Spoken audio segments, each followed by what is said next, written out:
Good evening and welcome to the regularly scheduled Village Council meeting, September 26, 2022. And we call this meeting to order at 7 p.m. We welcome you all. We'll begin our evening with the Pledge of Allegiance, and that will be led by Trustee Randazzo, please. I pledge allegiance to the flag of the United States of America and to the republic for which it stands, one nation, under God, indivisible, with liberty and justice for all. Thank you. When you're ready, let's take a roll call, please. Hayden. Here. George. Here. Green. Here. Nivelt. Here. Randazzo. Here. Dialis. Notice. And Bryce. Here. Thank you. Item number 4 this evening, we're looking for an approval of our agenda, please. Support.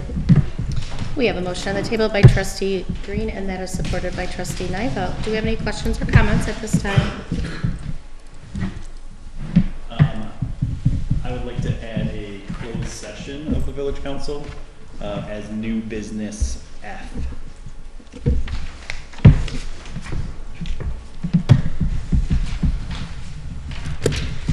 All right. Would you like to take that back? Kay? I mean, to not take that back. Would you like Amend. to amend that? Did you say F? F as in We already Frank. have an F. Under new Under new business. business. We have New business F. No, yeah, new business. New business F. Last new business, yeah. I think you looked at old.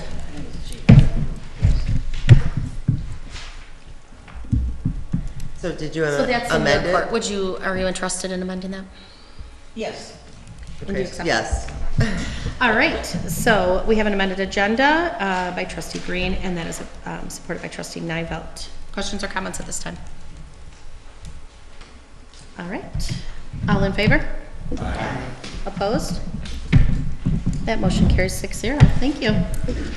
Next up is the approval of our council minutes. First, we'll take the regular meeting minutes of August 22nd, 2020, please.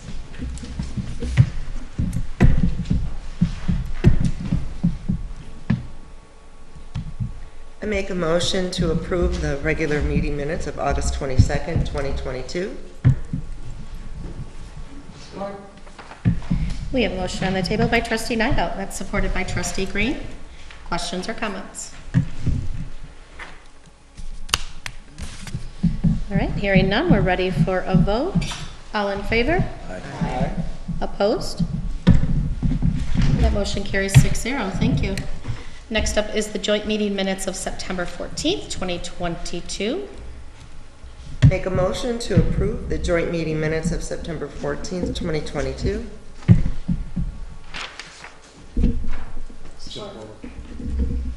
We have a motion on the table by Trustee Nivelt, and that is supported by Trustee Green. Any questions or comments at this time? All right, we're ready for a vote. All in favor? Opposed? Thank you. That motion carries 6-0. Were they both Melanie and? Okay. The acceptance items for this evening will be the finance report from the village treasurer for the month of August, as well as the finance and expenditure report from the village treasurer for the month of August. Next up this evening for item number 7 will be our approval of disbursements, and those will be the payables ending September 15th, 2022. Make a motion to pay our disbursements ending September 15, 2022 in the amount of $47,763.55. Support. We have a motion on the table by Trustee Hayden, and that is supported by Trustee Randazzo. Do we have any questions?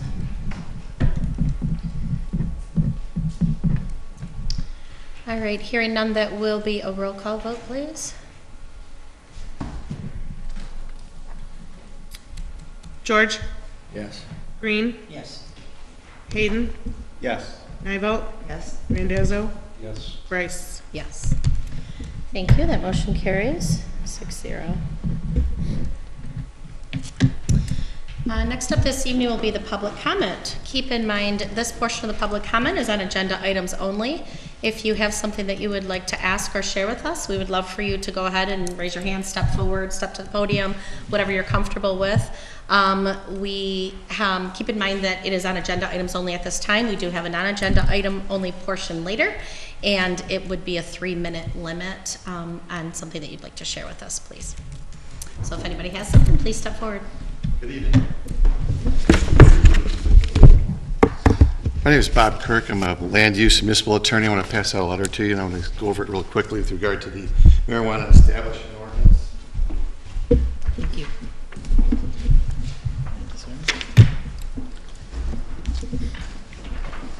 Thank you.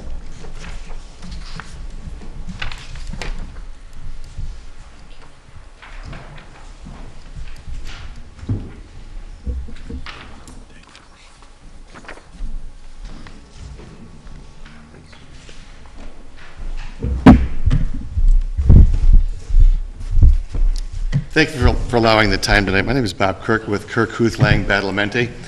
We are a municipal law firm. We've also been working with various cannabis companies with regard to applications. We've been hired to review scoring in other municipalities. We also represent a municipality that allows grow operations. Tonight we're representing Jars Cannabis. They're under contract to purchase the old Montessori school on 258, I believe it is, South Ortonville Road. An issue has come up with regard to their site in that the ordinance that you've enacted does not define the word park. And park, there's a limitation or a buffer zone of 2,000 feet from a park. So since you do not define that, we think it potentially could be a problem, and we'd like to address that before it could become a problem. The first site is across the street, the old Fletcher Intermediate School. That's no longer a school. It does have a little playground area, but it is owned by a private individual who leases that out for a profit, we assume, to the Oakland County Sheriff. Because it is operated for profit, we think it takes it out of the public recreation definition that you have in your ordinance. And as such, it should not be deemed a park pursuant to your ordinance. The second one is with regard to a parcel you recently acquired at South Street and South Church Street. It's a small parcel. Again, it's just sitting there. It's not a park. There's no activity on that site. And we don't think, I'm not sure what the village is going to do with it, but it has not been deemed a park, and we don't think that should be deemed a park with regard to your ordinance. Both of these, I think the definition of park or the meaning of the park in the ordinance is with regard to some active area where it might be some playgrounds, some activity, some benches.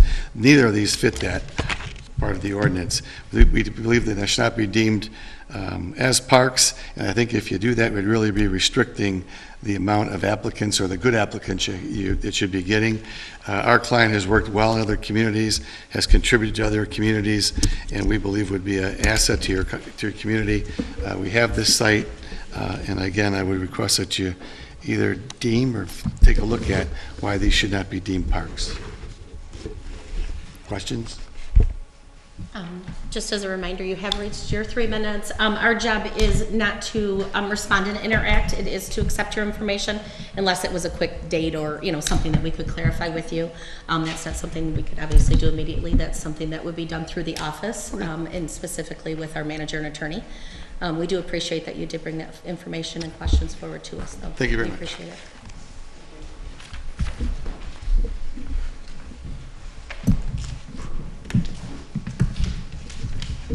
Do we have any other questions or comments on agenda items at this time? Anyone at all?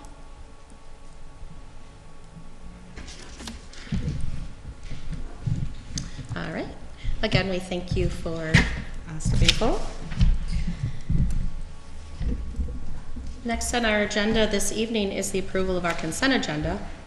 This will include the Brandon Township Library Board minutes of June 28th, the Planning Commission minutes of July 5th, the Township Library Board minutes of July 26th, the Planning Commission joint meeting from August 4th, the Historical Society meeting from August 9th, the DDA meeting from August 15th, the Attorney invoice of August, the Attorney invoice of September, the Personnel Committee minutes of September 7th, and the Witches Night Out event permit for October 8th, and the trick-or-treating event permit for October 31st.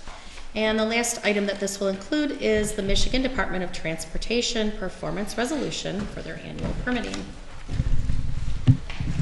We are looking for a motion on that.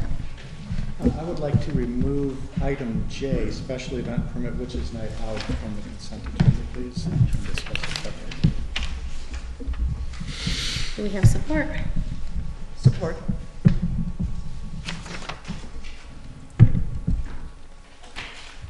All right, are you accepting the consent agenda as well? No, or I was requesting to remove that item. It says any trustee can request an item to Right, be removed are you, from the consent. are you also accepting the, or do you want that as a separate I will motion? make a motion to accept the consent agenda except for item J, special event permit. Melanie, do you support? It's not out. Yes, I just have one question that I wanted to confirm. Is All right. trick or So- treating? But did you support that? I support that. Okay, I'll all support right. that. Questions or comments, Melanie? Yeah. Is trick or treating, was it 6:30 last year? It was, thank you. That was it, okay, because Yes. I'm supporting it, but I'm Right, not- there okay. was a little miscommunication between what was said and what was printed. Okay. And that was the issue. It always has been 6:30 to 7:30. Doesn't mean things can or No, in cannot the change, past, but it way is ago, 6:30. It used to be 6 to 7, then Yeah. it switched. Okay, I just want to make sure before we Well, that's- approve. Okay, thank you. That is the intent, 6:30. It's what? That is the intent, is 6:30, yes. All right. Any other questions or comments on the consent agenda? All right, we're ready for a vote, please. All in favor? Aye. Opposed? All right, that motion carries 6-0, and with that, we will be putting the Witches Night special permit under new business G. You think? Work? You want it after the closed session?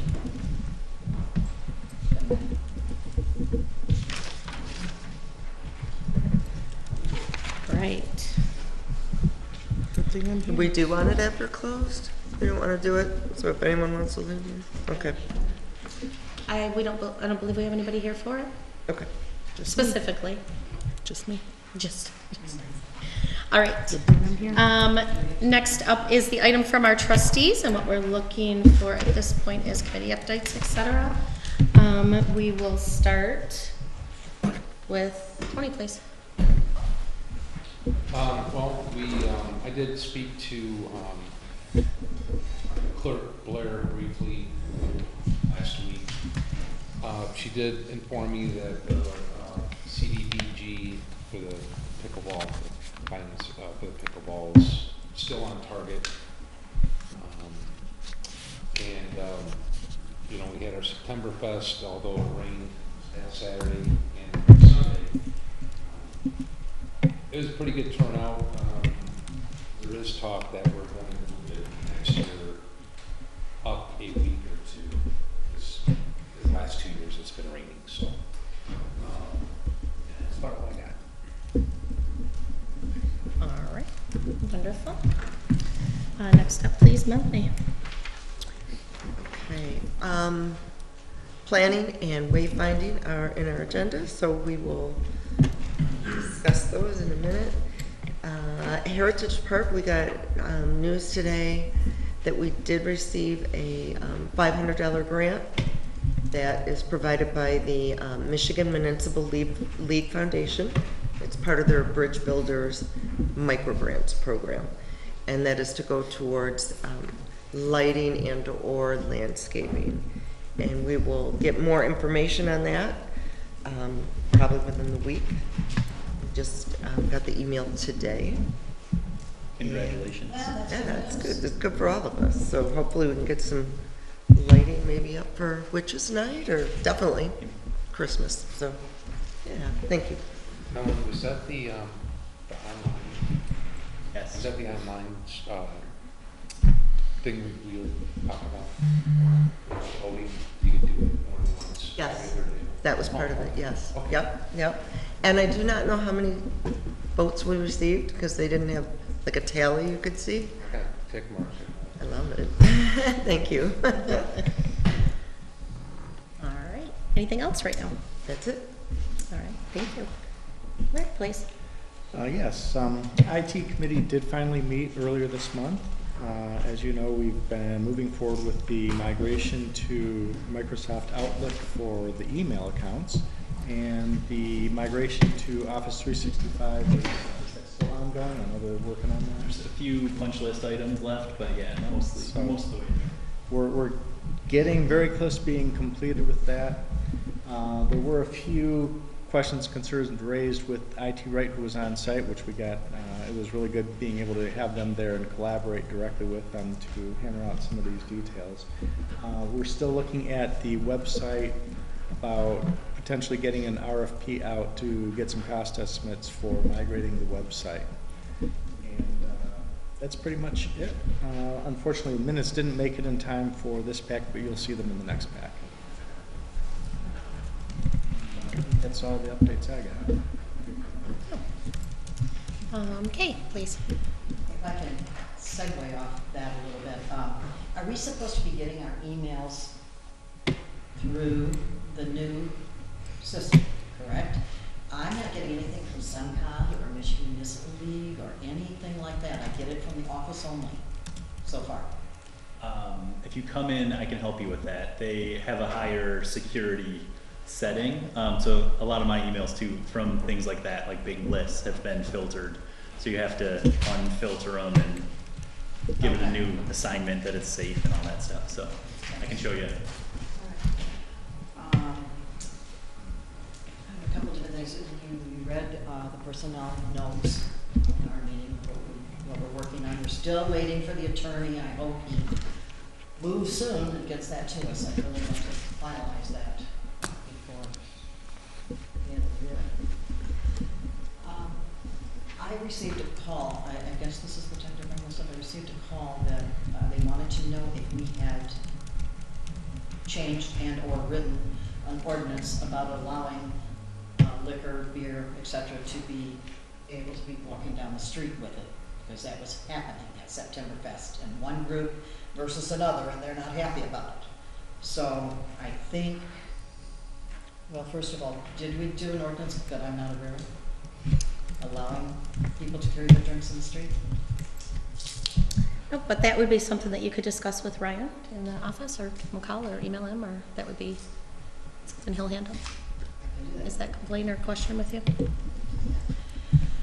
I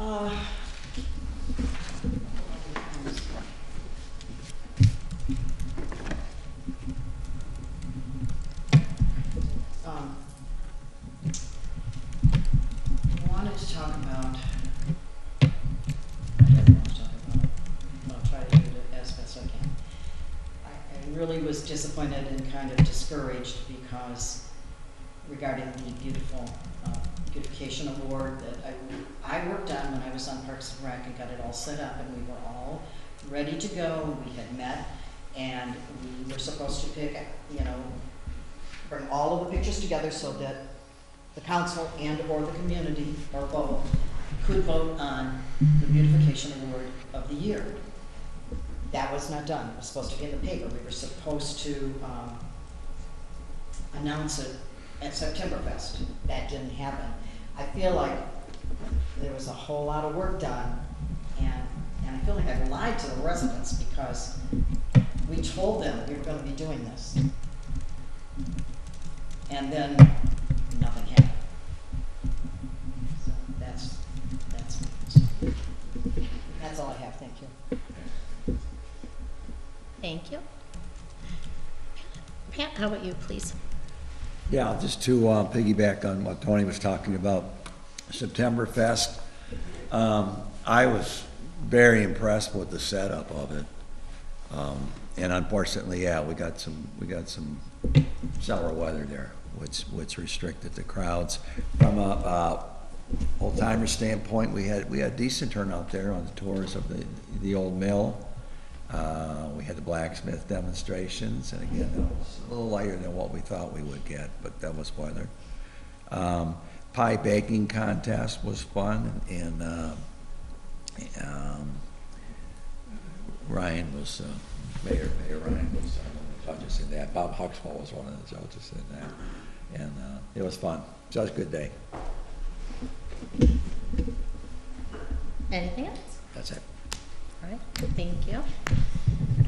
Oh, I do have something. Go ahead. else, maybe the most important. With all the clouds and rain and dreariness, it downplayed the sparkling white paint job on the old mill, which was fully completed. So maybe we'll have another event there where the sun can shine on that building. But it's impressive, and a great job by Bob and his crew, and by Scott and private painter and his crew. So I'll let it go back. Absolutely. Thank you for mentioning that. Is there anything you would like to mention for Keith? Did we do okay. That was it. The streets committee has not met this month. As you know, the bridge work is complete, and it's by far the most complex construction project in the vicinity this summer. I say that tongue in cheek, but we're glad the bridges are completed. We did a final walk last week. I haven't seen the last paperwork from MDOT and Rowe on the bridge stuff, but that's bridge update. It's done. Did you want to touch on RC or anything else? Give it to you. The before- training plan is almost complete. We contributed to it in August. If you remember the training plan for the Village Council, Planning Commission, and DDA, all three boards received a survey about what they'd like to see for training in the next year. So we'll have that to you by our next meeting. We got to punch it up yet, but it'll be ready for you very soon. Anything else that you can think of that we're missing so far besides DDA? You get just DDA? All right. Excellent. Well, we do have DDA representative here, so I guess I'll hand that over to you. I'm going to take your glory. Oh, my glory. Last Eats in the Streets of the year was on Thursday. It was cold and attendance was low, so that was disappointing. I don't actually think I saw many council faces down there on Thursday. On Thursday? Oh, I think I did pass you. Did you have Jax with you? Yeah. His hair stands out. He's got blue hair. Blue and green, right? Just blue. But it was cold. So I think the beer tent also reported low numbers on Thursday. Ooh, it's cold. We do have Witches Night Out coming up on October the 8th. We are heavily into planning for that. Hopeful to have a meeting with CERT this week. That's a really large undertaking, and we are looking for volunteers. For that, there's a Sign Up Genius available. Help starts that whole week of. It's not just the day of. So anytime that week, I'm going to be packing bags and packing gift baskets and putting programs together and decorating Old Town Hall and all kinds of fun stuff. So if you could check that out and come down and give us a hand, that'd be great. We do already have the dates for our annual review with the National Main Street Center for next year. I don't have them written down, but it's early in February. February 13th, I think. I was No, going to say 8th, but go 8th. ahead. 8th or 13th, somewhere. it's this first full week in February. I know that. Maybe you're right, the 8th. I think it's the 8th. I could scroll back in my text, but I won't. So just so you guys are aware of that, because we of course love your participation. On the 8th, February 8th. Thank you, Ryan. What else? We're gearing up for the October sweater weather contest that we do with our businesses. We are planning a volunteer recognition night for all of our volunteers this last year, right here in Old Town Hall. We're going to have a taco bar. It's going to be a good time. Gonna try doing some networking with those volunteers. It's going to be fun. I think Christmas in the Village Committee is looking for volunteers as well. Anybody who would like to participate goes to the public as well, in helping plan the Christmas in the Village events. Get a hold of me or Matt. Right on the Downtown Ortonville Facebook page is the best way to get a hold of us, unless you have our direct contact information. I think that's it. Yep. Thank you. I appreciate it. Anybody think of anything they forgot at this point? All right. Thank you very much for the updates. There's been a lot going on, and we appreciate everything.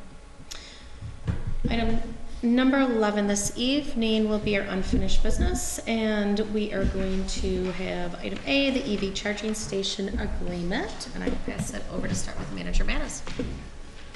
You may recall that at our August meeting, Dwayne Lobestell joined us from SCI, State Contracting Inc., about installing EV chargers in the village, on village property.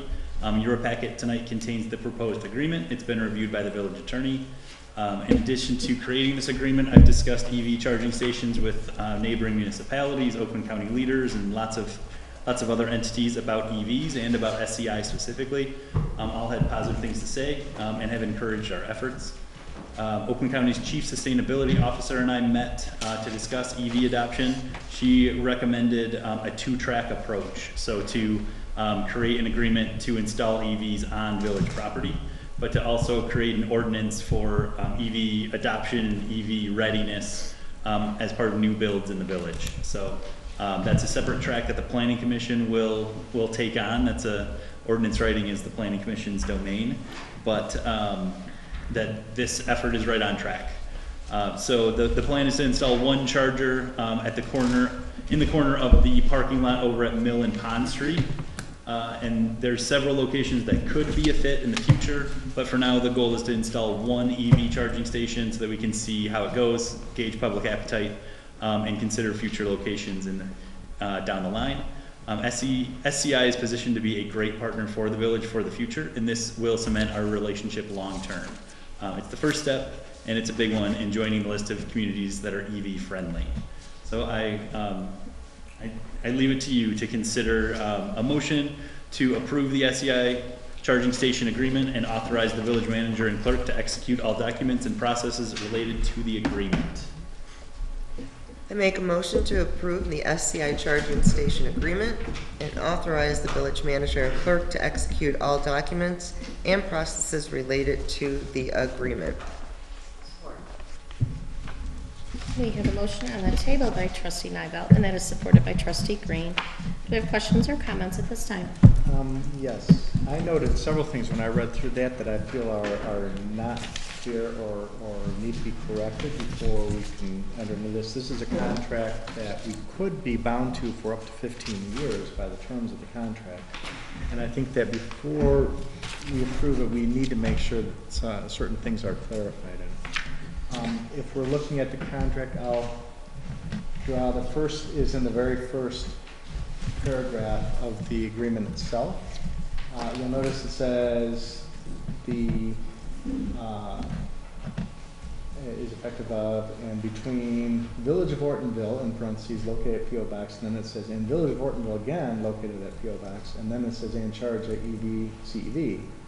After that point, it never mentions Village of Ortonville, but they are constantly using the term host. And I believe that was supposed to say by and between Village of Ortonville and then in parentheses, hosts, and then located at P.O. Box, and not have it duplicated. So that needs to be clarified, so the term host is defined to mean the Village of Ortonville throughout the contract. That's right in the first paragraph. Let's see, that was the first thing. Also, if we take a look further down, we see in the second whereas portion, it says host acknowledges the value of CEVs, EV chargers, and on the premises and desires to grant a license. Oh no, let's see.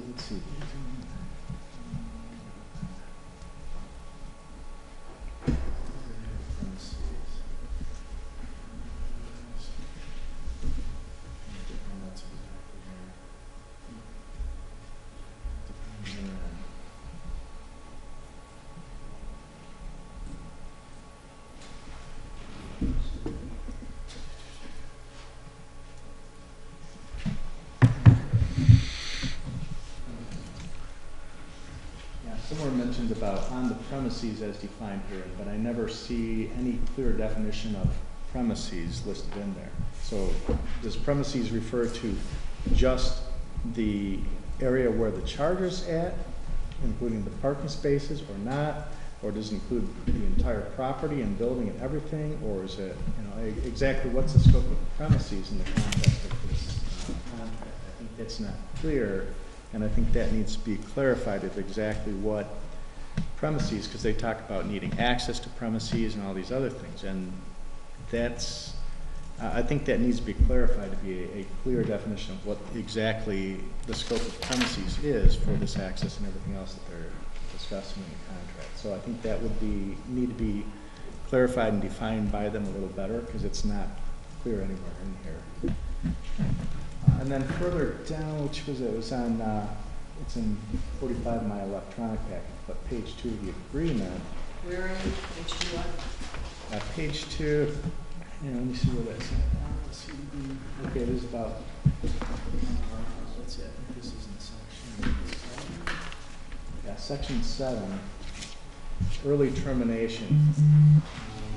We talk about terminating the agreement, and there's a line where they're using provided twice, but it's not really clear exactly what they mean, because they kind of like repeat themselves.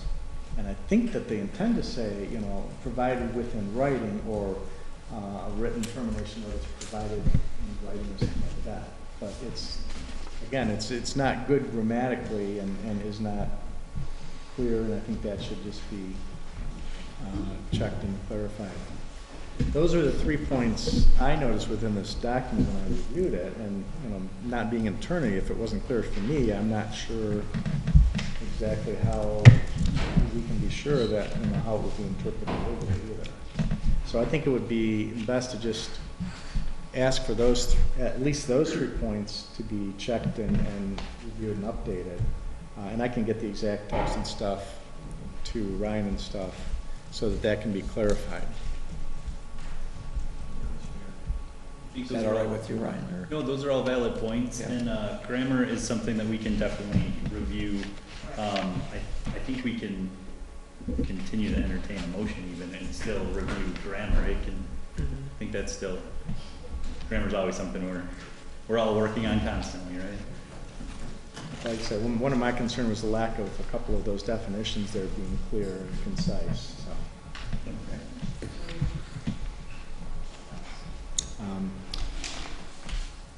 I would request, let's see, Melanie, you made the motion? I did. I would request that, would you be willing to modify your motion to make it contingent upon clarification of these points in the contract? Do we want to get everybody's feedback and information first before we get to what a motion may or may not be, before we have the final information? Are you set with your thoughts, or do you have I more? just want to Besides share those that, things I mean, with you. that's fine to say you think that there should be, but Okay. I just want, in case there's other input that may or may It's a not. good point.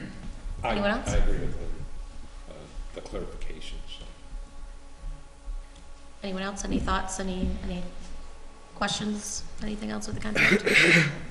You okay with that, Ryan? Because that would be another month, right? Before you come back with it? Or? You tell me. I think we can clean up grammar and proceed with the motion. It may need modification to, rather than as presented, but with the clarifications requested. That's fair. None of those change content. No. It further clarifies, but it doesn't change the essence of the agreement. The contract. So I think we can add that, we can entertain those changes and still proceed. Okay. And just so everybody knows, I'm okay with the general content of the agreement. I just feel that since we're entering a legal contract, it's best to have everything, clear and concise. That's my only concern. So Larry's comment did bring up a question I hadn't asked you before. So this particular contract will specify this particular location, and that will be the premises. What happens if we decide to add another? Are we pigeonholing ourselves by clarifying that premises, and then we would need a whole new contract? No, the contract allows for amendments section 24, says it can be amended, modified, or supplemented by an agreement in writing between both parties. So we could add more premises, we could add, we could say we're not gonna have one there anymore, but we're gonna move it somewhere else. Things like that. As long as it's agreed to by both parties, it can be modified. I didn't And want to that make could it too depend on the narrow and stick definition. ourselves. That could depend on the definition of premises. If they define premises as any EV charging station and associated parking spaces and the surrounding, Right, well, you were saying you whatever. were concerned about the definition of premises before we, like I said, we narrow Yes, it too because far. Are we going to there's narrow it too nothing far? defined, so we don't know exactly what that term means. That's my concern. I just have a question. I know you said it's over here, but where over here? It would be southeast corner Okay. of the lot, so the closest to this end in the back. Makes sense. Yep. Right. Any other thoughts, questions? All right, so I believe we're ready to finalize that. Melanie, any thoughts on your motion? No, I'm going to keep my motion the same. Okay. And Kate, do you support that?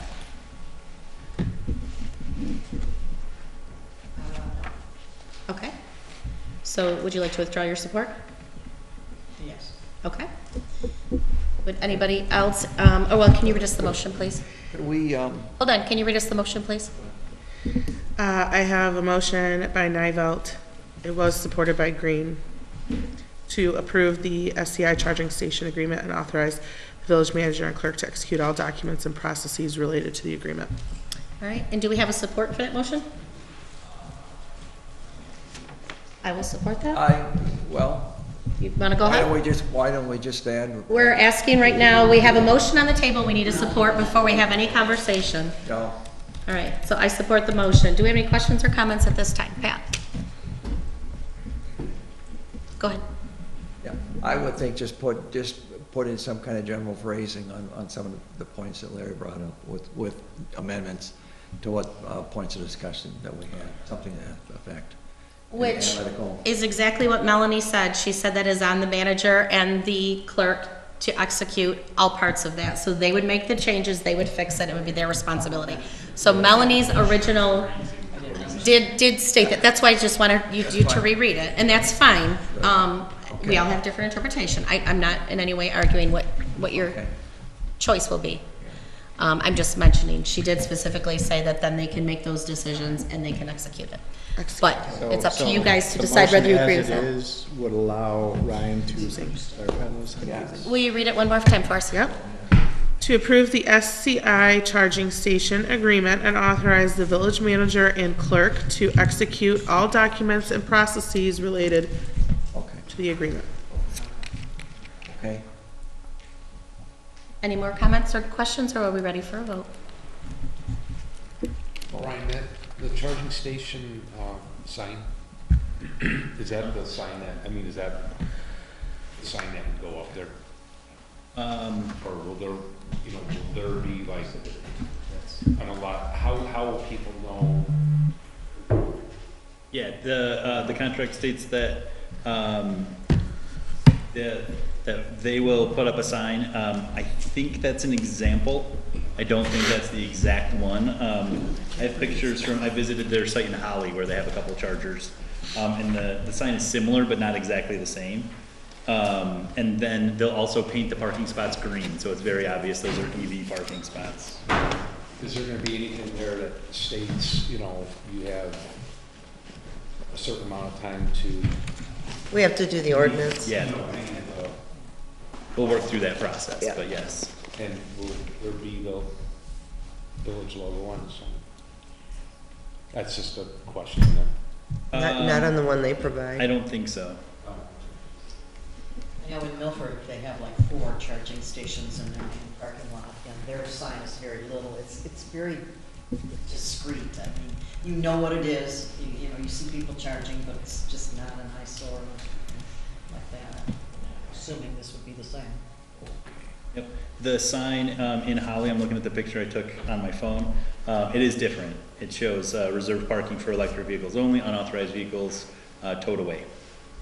So it's very clear, it's very green also. Okay. I'm sure that they would probably adapt the sign language to fit whatever the ordinance is. Like if we had a time limit for vehicles to be parked in that spot, that could also be included on the time. That's like at our company, they have EV charging station, they say up to 4 hours. And so I'm sure Ryan will be able to handle that along with our wayfinding goals and our ordinances, and that's, we believe in you. And all of our plans. Any other questions or comments? All right, we are ready for a vote then, please, and I would like a roll call vote, please. Are we leaving it as Nivelt moved, Bryce supported? Correct. Green, Yes. Hayden, Yes. Nivelt, Yes. Randazzo, Yes. George, Yes. Bryce. Yes. Thank you, that motion carries 6-0. So thank you very much for all the research and the effort so far, and we look forward Thanks, to Brian. Nice to make that go. seeing it. Oh, me too. Next up is wayfinding. Kevin, can you hear me? You're still muted. So item number 12 is our new business, and we will begin with a wayfinding presentation. If you just give Ryan a minute, we'll get it all set up.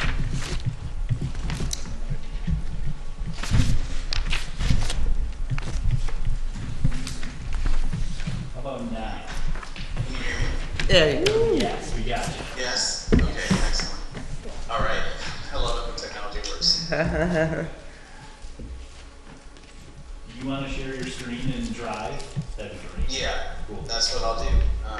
Give me 1 second. Everybody is behind me. I feel like it's better in the room, I swear. But Okay. All right, how's that? Good. you're up. There you go. All right, awesome. Well, thanks everybody for having me tonight.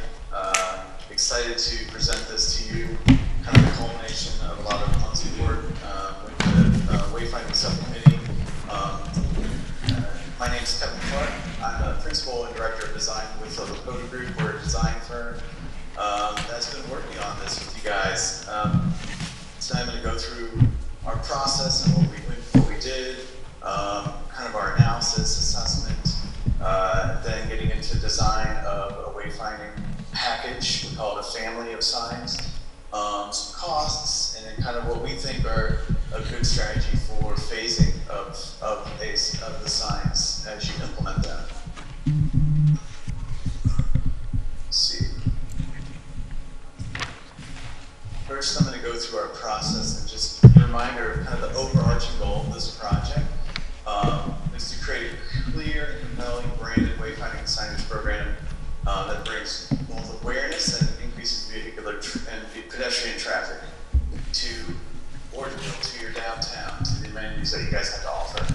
I think it's really important because we think there's opportunities being missed, and we heard that as we discussed this with people. So I think this is a really key thing to really bring to life your great downtown and bring more people to enjoy it. Our approach was in 3 phases. The first phase, we did a tour and evaluation. We came out, had a few days where we analyzed the existing conditions and opportunities and constraints. We engaged with folks. We had discussions, lots of coffee, donuts, walked around, talked to business owners, got a feel for the town, the vibe, drove every perimeter, roadway and streets, walked the whole thing, did it again, assessed the signs, took pictures, and just tried to get a feel for how everything was being communicated or not communicated well. So a lot of that's about messaging and how many signs and where they're located. So trying to get a feel for that, and also looking at the character of town. Like, what do the buildings look like? What are those urban design elements of the streetscape? You know, you guys had a little corner park that was being planned, and there were some visual preference images. That was a starting point for us to understand kind of what's the design character and where are we going with certain things in town. So that helped determine where we might, go with wayfinding design. The second part was that design. So we explored a range of concepts, just preliminary, and brought those back to the subcommittee. We had 4 sign families that we designed, different variations. The good thing to me was you guys already had a really strong starting point. That brand that was developed was a great starting point for the actual logos and the options there, the variation that exists with that, and also the colors that are chosen, which just feel really rich and classic to me. So there was some great material to work from, and to me, wayfinding is an extension of that brand in the physical space. So we had something to start with, we had something to work with, and that was a starting point for all the design. And then we get into sign standards in that third phase, and really it was refining, showing some more options for preferred concepts, and then getting into cost and a phasing strategy with the wayfinding subcommittee as we kind of went back and forth on that over a few months. First thinking about, as we got out there, the existing sign inventory, you guys, we started to kind of count signs, right? You guys have 5 gateway signs, kind of what we call major gateway signs, posting on M15. Then there's the MDOT classic green and white signs. You have 5 of those. It kind of just saves Ortonville village limits. Then there's the business directional signage. Again, kind of that just generic green and white sign, not super effective. Then the amenity identifiers, just identity signs, so where your parks are, where buildings are, and then regulatory signage is all over the place. So we counted 119. I'm sure there's more than that. There is an updated inventory that Melanie and Ryan shared, but this was kind of a snapshot in time and what we recognized. So, coming in with some clear and fresh eyes, just thinking about how we could clean this up and create a really maybe more simplified and more cohesive sign package. These are just some of the maps. We issued a memo, kind of an existing conditions memo. We have a few maps in here. We always highlight the downtown core there on Mill Street. And you can see M15 as a big roadway that runs off to the west there. First, looking at where the gateway signs are, thinking about, well, are they effective as we think about it? Each one kind of has different issues. The one at the cemetery is pretty far back there. They're different styles, not really a cohesive brand. Some additional signage is kind of distracting. That's either adjacent or attached to it. And then some are just really old, small. The one at Mill and M15 it lacks that directional information downtown. That's the second map, looking at amenity and business signage. These are like park signs or village board bill institutions or other signs that are put out in the world for people to see. And one of the topics that we discussed with people as we walked around to the different businesses, maybe little things or Hill Floral Studio in Hamilton, Impact North to get a smoothie. Just walking around talking to people and how the temporary M15 directional felt like once that was installed, there was an uptick in business or just people recognizing downtown. So there was some success there. The issue being that there's no cohesive character, and it certainly doesn't follow any style guidelines such as your brand. So our goal was to kind of build from that and create something that pulls all of these together in a more cohesive way. And then the third map here is showing the MDOT transportation signage and where that's located. And some of these, they're in odd locations off the wrong side of the street on Oakwood. You don't really see them, or they're obstructed by landscape, and not really portraying the character that you are trying to achieve with your downtown. Taking this information and kind of assessing, like, well, what are the real issues that we see from just a wayfinding communication standpoint, we succinctly pulled this into some succinct bullet points of, number one, poor direction to downtown commercial district. There's very little that says, hey, come to downtown Ortonville. That was just number one. Lack of advertising of village amenities. People just don't know what's down there. Are there certain types of businesses or the old mill or other elements or places or destinations that people want to go? The sign placement, by and large, very ineffective. Even the gateway signs feel out of the way, or some of the, as I mentioned, the MDOT signs just not being placed very well. Some are just really dated, and the materials are holding up and they need to be refreshed, and the materials of the signs, maybe a wood or something else, not really the standard that you want. So that was I think that was part of the impetus of this project, is really to refresh that and think about that. There's just signage overload, not clusters of signs in one location. When there's too much visually, you can't focus on any one thing. So where am I going? Especially when people are on M15 and they're going 50, 55 miles an hour. We know they shouldn't be, but they are. So how do we capture that attention? How do we get somebody to make the turn? Just thinking about that, and that goes to legibility from a distance. And some of the signs, just the typeface and the size of the letters and the words, sign content, color contrast not great. So something that we thought about as we designed some new signs. Adaptability. Just there's nothing that was you're not able to modify the sign content once it was created, and sometimes you want to be able to add something on or change something, and that was something that we considered. There's really no lighting at any of the key signage. That's just something that's typical for a gateway sign, that you would have some kind of lighting element. You want to be able to see it at night as well. Just something to consider. And then, finally, inconsistent brand, font, logo, and colors. And so these things that are out there clearly don't extend your new brand standards. And the part of the charge here was to do that. So I'm going to highlight the preferred sign designs that we did. Again, we did 4 concepts. We did 4 families of signs, and then we showed everything from gateways to secondary gateways to wayfinding, directional, information signs, identity signs. So we did 4 families, and the starting point for almost all of them was the character that we recognized as being historic and traditional. We want to make sure that we're not being overly modern. We want to make sure that the scale and the hierarchy fit within the village.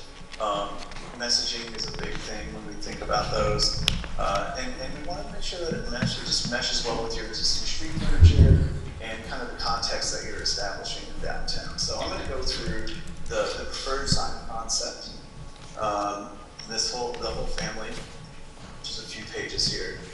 Starting out with the gateway sign, which again, the starting point is thinking about the materials of what that is. To me, I looked at your buildings in your downtown, and it has that really great historic, a lot of masonry buildings. A lot of the concepts we had masonry base or some kind of element of that masonry, kind of a rich material, natural material. Combining that with the metal that we're showing here, metal poles, metal sign face, which just gives it that durability. I mean, this is a typical sign product that you would have, aluminum sign face, but the flavor comes from those great colors that you have. We show it in the 3 colors with the mill building ghosted in the background. This is a simple, just primary gateway sign that would announce you are entering the village Ortonville using your fonts and your colors, appropriate typefaces, and that it's kind of melding a little bit of some of those old gateway signs and kind of simplifying the shape of the sign, but you'll see that carries through to other signs. So that actually the shape of the sign is an element that unifies the package as well. And you can also note that we have some lighting, maybe some kind of goose upper lighting, so that you can see it at night. And it's an element that people can see and understand where they are as they're driving. Looking at kind of the extension of some of those and the smaller, as we get into smaller signs, so we call it the secondary gateway. We have a couple options. And this one, we wanted to think about adding that element of saying, hey, look, here's the historic downtown. You know, depending on where it's placed, clearly the arrow would go in different directions, but that was something we really liked, was bringing that element of wayfinding, like really simply, like, hey, now you know you're in Village Ortonville, the downtown's this way, turn left. And you can see the shapes and those colors portrayed just like we did in the larger gateway. And then as you look at C and D, these are kind of options for what we call vertical directional signs. So signs that, in my mind, replace the fluorescent yellow sign, but doing it in a more tasteful, cohesive way that works with this other sign family. So depending on the location, you could have a masonry base. It could be slightly smaller. Sorry about that. There's some background noise here. And then the bottom examples show kind of like that larger typeface where you're getting a larger, being able to see it from a vehicle. So it kind of serves that dual purpose of being a secondary gateway and a directional sign. And the Wayfinding Committee really liked these as a way of replacing the fluorescent temporary signs. And third page shows how we would extend this brand family into those other types of signs. So wayfinding signs, kind of more pedestrian scale signs that are, as you're on foot, it might have some information that is like historical at a pedestrian level that you would see and be able to stop and read, but also the wayfinding sign that directs you to parking or library or village amenities in a couple of different ways. So we're still kind of pulling a couple of concepts mounted on poles that would relate to the other metal poles that we show. And then, of course, on the top, the identity signs, wherever there are parks or other maybe key buildings. These are smaller signs that you would place instead of maybe the wood signs that you have in front of the other parks in town. One more sign, as we thought about, some of what we call community partners, and right now there are a lot of logos of other things attached to the gateway signs. So we kind of thought about the idea of taking one of these sign panels and also creating a blank slate for those community partners to have their logo. So if the Lions want to have their logo, then you can get it on that. It just cleans everything up, and so they're not combined with the messaging of a wayfinding sign or your gateway signs. And then again, it's branded with Ortonville at the bottom and that shape and the same poles and the connections and all those things feel like it's all supposed to work together as streetscape elements and contributing to the character and the feel of downtown. We had on our committee one of the gentlemen worked for a sign company, a local sign fabricator. We worked with that group to put together numbers. He put together some numbers for the different sign types so that we would have a range to work from as we think about implementation and what should come first, second, third, and how that works. As you can see, the sign description of what each sign was, and those are all lettered through the package, A through G. The sign cost, which is a range. Clearly, there might be some, depending on detail, lighting, electrical, other things like that. There may be some range there. Masonry base, that just refers to the brick structure that we had on a couple of the signs. Footings, such as concrete, typically those would be determined by how many, and at installation, that just goes into that cost. And then finally, we developed a phasing plan with the wayfinding committee. We kind of came up with our thought on the strategy for how this should play out, and then kind of worked back and forth with the committee to think about that and where we're headed. And I know this is kind of hard to read, but I think the overall strategy, in my mind, was focusing on those vertical directional signs because they act as a gateway. They have some size to them, but they also they bring the most bang for the buck because they have that scale, but they denote that there's a historic downtown and that there are other offerings. Those things that people, when we talk to the business owners, they really like the idea that these signs that said, "Hey, come shopping downtown." So we thought if we focused on those and we numbered them, kind of the top 8 signs on this map. And I can't read it on my computer. Frankly, my eyes are getting bad. I'm getting old, but then these fit along. There's different roadways because they're more vertical. So we can fit them within right-of-ways or find a place to squeeze it in. And then once we established kind of the strategy in our minds was once we kind of establish that brand and establish those signs that set up your perimeter and set up people getting used to the look of it and getting downtown and starting that communication, then we can kind of reinforce that wayfinding, from M15 to downtown.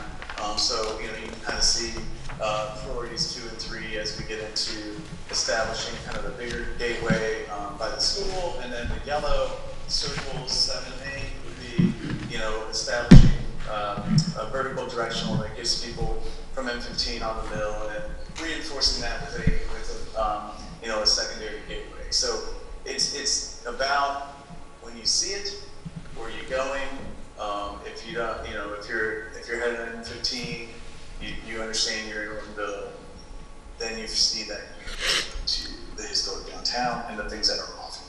So that, in a nutshell, was our process, the designs, the preferred designs, and then kind of the phasing plan. With that, I guess we can answer questions.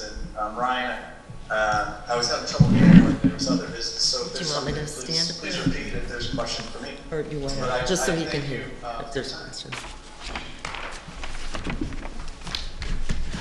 What questions do we have for Kevin? Can you hear me now? Cool. Are any of those reflective? Can you tell us about reflectiveness and ability to see at night and in different conditions? Yeah, that's just typical. That's typical for any sign like that. It's like a material that is it's like an adhesive material that goes on the signs. So that would be just part of that letter that you see.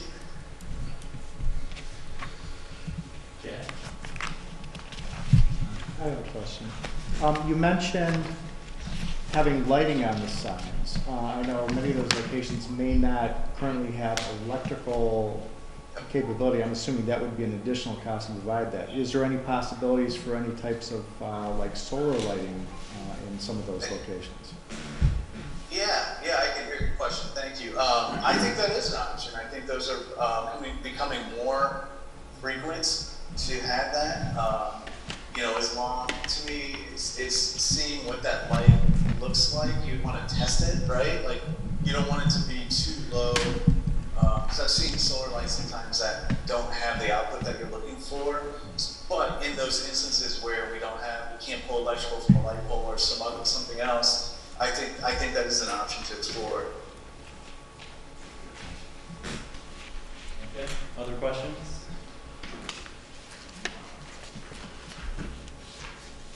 We agree. Oh, sorry. Go ahead. Yeah.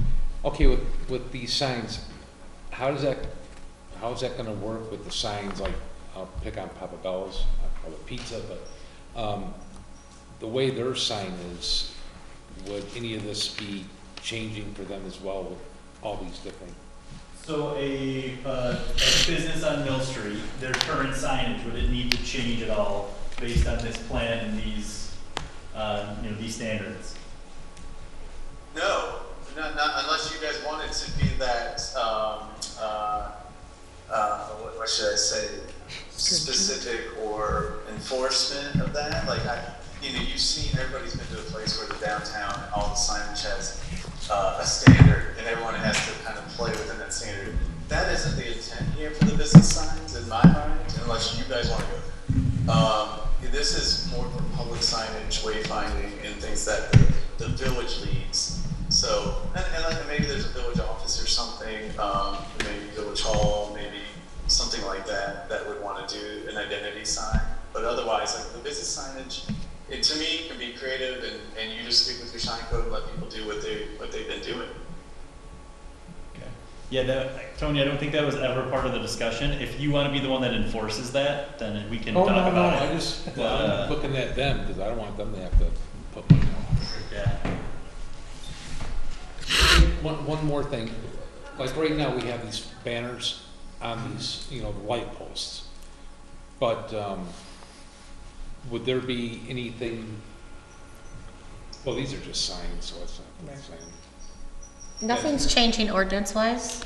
It's only changing in a style or design. No. So anything that currently meets the ordinances has the ability to stay unless we change that ordinance. No, what I meant was I was getting the light fixtures out there confused with the banners and the signs. That's nothing. Yeah, the existing streetscape is not going to change. Yeah, that's different. Yet. Right, this gives us the plan for any future, as we're talking about signage or we're thinking about making a change to something, this gives us the family of signs that we've already talked through and we know that we like, we know they fit. If we, next time we go by the DPW garage and we see that the sign, you can't really read what it says at all.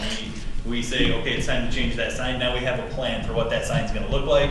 We've talked through materials, shape and design and font and everything, so that it'll follow this. So we've got a plan, so it'll become uniform over time. It's not a we're gonna move on this tomorrow and change everything overnight, but over the next little while, we will be able to make those changes. It's good to have a template to work with. Definitely, it helps to have a plan. Other questions for Kevin? Just comment, thank you for all the detail and the presentation. Very helpful, very informative. Great, thank you. Yeah, thank you very much.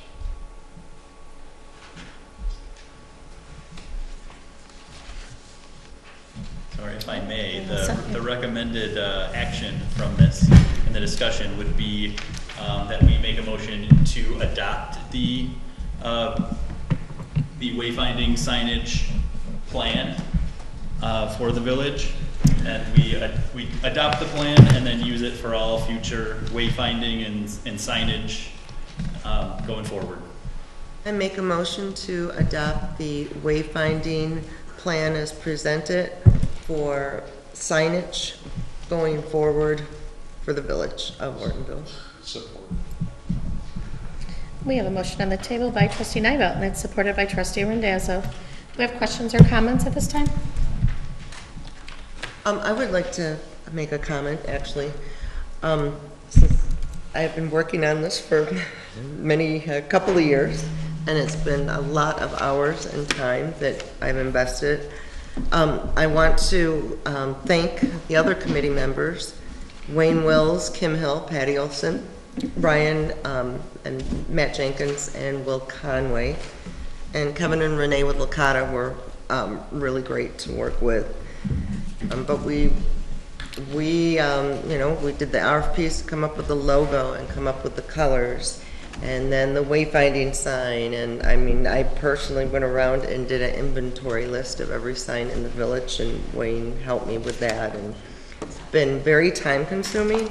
So I want to make sure at least that they know that I appreciate it, because I don't think that gets said enough, and things are taken for granted. And unfortunately, I mean, you just think all this work and people don't even look at the printout, so that's a shame. But I'm glad it's done, and these signs are going to look terrific. It's going to look great in the downtown, and it really will look nice when the yellow signs are moved, and the park signs.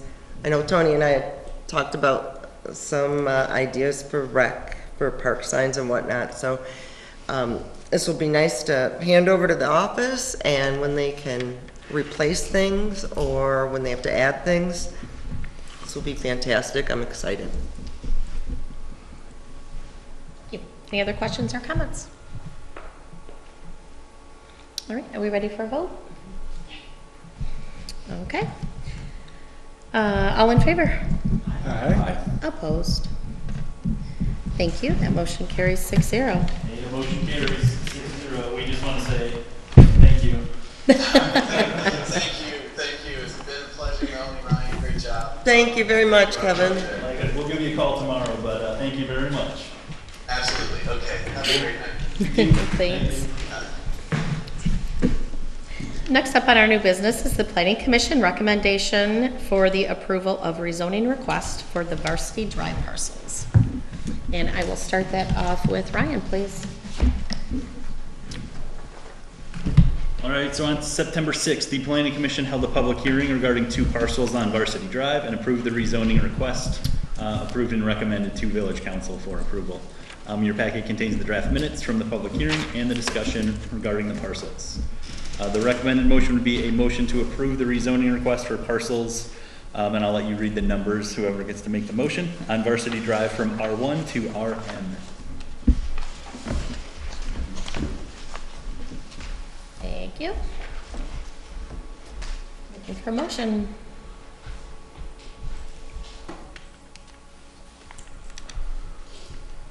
If it makes you feel any better, I already have the numbers typed in, so you don't have to read them out. Motion to approve the rezoning request for the specific parcels listed here, 0318178021 and 0318178022 on Varsity Drive from R1 to RM. Thanks, Kate. Support. We have a motion on the table by Trustee Green that's supported by Trustee Nivell. Do we have any questions or comments at this time?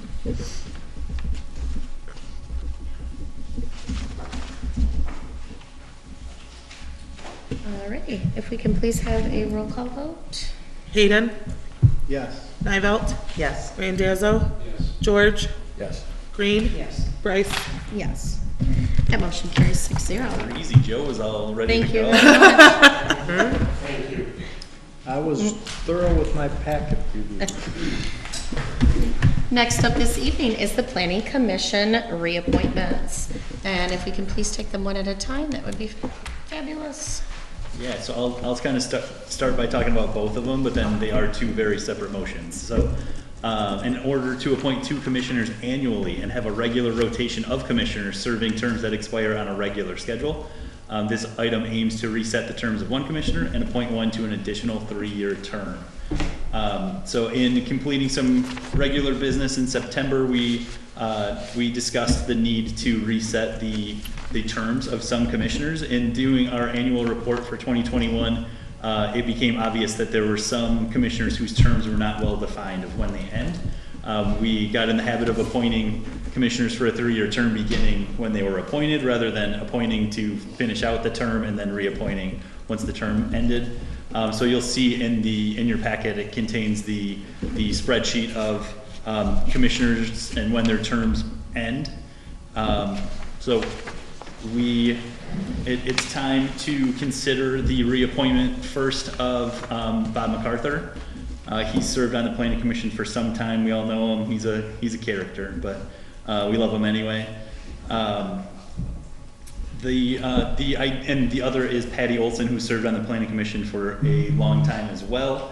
Her current term has not ended, but in order to reset the clock and be clear on when her term does end, we bring that to the table tonight. Future corrections will need to take place to continue to reset and ensure that all of our planning commissioners serve a very well-defined, clear 3-year term. This practice and future actions will be considered by the Planning Commission in the course of creating an annual report for this year and through future recommendations to the Village Council. So you haven't heard the last of this, but we look forward to ensuring that we're squeaky clean and we understand when our terms begin and end.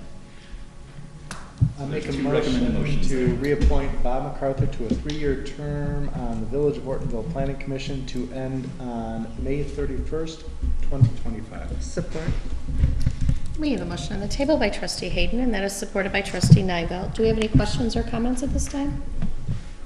Just a comment, I did a little bit of researching on that too, and this is very important for us because right now, the way that these terms are is not fully compliant with the Michigan Planning Enabling Act. So we do need to get back in sync with the terms of the Michigan Planning Enabling Act. And I think this is really good catch by Bob to note this and get us back on track with that. So I really appreciate that. Agreed. Anyone else? All right. We are ready for a vote then. All in favor to reappoint Bob MacArthur, say aye. Aye. Opposed? That motion carries 6-0. I'll make a motion to reappoint Patty Olson to the 3-year term on the Village Board of Planning Commission to end on May 31st, 2025. Support? We have a motion on the table by trustee Green, and that's supported by trustee Hayden. Do we have any questions or comments at this time?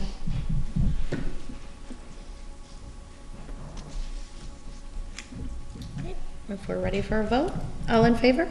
Aye. Opposed? And that motion carries 6-0 as well. Congratulations to both of them. Next up this evening for item D, we have the insurance coverage, which would be effective October 15th, 2022. It's been a while since the village compared insurance quotes. And so in doing so, we discussed the membership in the PAR plan. It's something the village has enjoyed for some time. Our current insurance agency does not participate with the PAR plan anymore. And so we weighed the pros and cons and realized that staying with an agency that represents the PAR plan as well is definitely in the village's best interest. We use the PAR plan for several different resources and trainings and grant opportunities, and you know, they pay for different trainings and things like that that limit risk. So I've spoken to a couple different agencies, and the My Member Insurance Agency is part of the PAR plan that serves our area.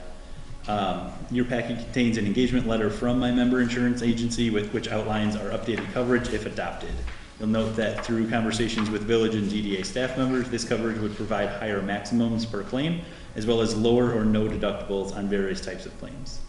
So I'd recommend a motion to authorize the village manager and village clerk to execute all documents and processes related to engaging My Member Insurance Agency for insurance coverage beginning October 15th, 2022.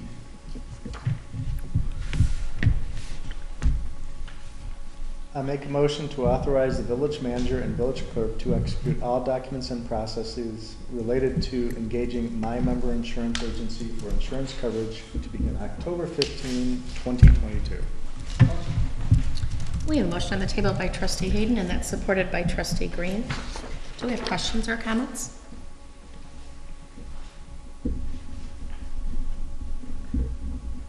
All right, hearing none, we're ready for a vote. All in favor? Aye. Opposed? That motion carries 6-0. Thank you very much. Next up is item E, that is the DDA board appointment for Tanya Bryce. That would be effective November 2022. My intro will be very brief on this one. I'll turn it over to Courtney, our DDA president, to speak more to it. I just wanted to note that of any future village council president will also serve as part of the DDA board by MCL statute.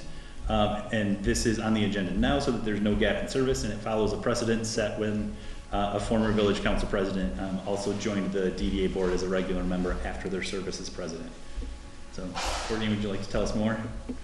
The DDA met last Monday and voted unanimously to recommend to the village council the appointment of Tanya Bryce as a board of directors member. So because it is Tanya Bryce sitting council person now as president, she would normally make that recommendation to you for new board members for the DDA, but because of her position, she cannot. So therefore I am bringing that recommendation before you this evening. Again, that was unanimous by the Board of Directors for the DDA. We value Tanya as a board member, both with ideas that come outside the box, as well as her willingness to volunteer with us regularly. So we just make that recommendation.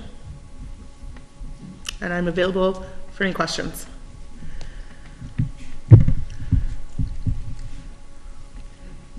I suppose as President Pro Tempore, since Tanya is probably not the best one to do it, I will make a motion to appoint Tanya Bryce to serve on the DDA board beginning with its November 2022 meeting. Support. All right, we have a motion on the table by trustee Hayden, and that is supported by trustee George. I'd like to state for the record, I will be abstaining from the vote. Do we have any further questions or comments at this time? I have a comment. Based on,